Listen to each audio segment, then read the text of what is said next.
Hello guys, good afternoon. Pupunta tayo ng chicken with tomato paste.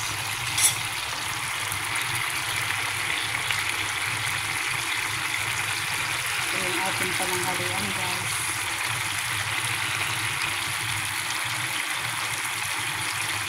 Kamusta yung buhay natin guys na isang OFW, tagal-tagal lang. Bilang isang kadanga dito sa ibang bansa, like dito sa Saudi. So, mostly guys, almost na halo ng mga luto ng bakal ng mga amo. Ganito lang, simple lang. Manok na lagyan mo lang ng tomato paste at yun sa kanila. Tapos 13 cubes.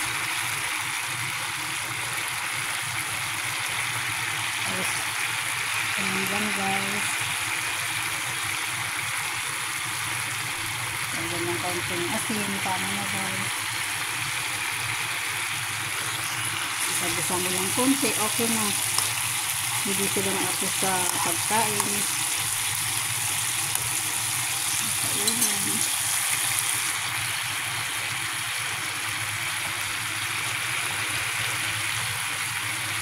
Ako, almost magtutulis na ako dito guys. Ano na rin ako dito ng buhay dito sa Middle East guys.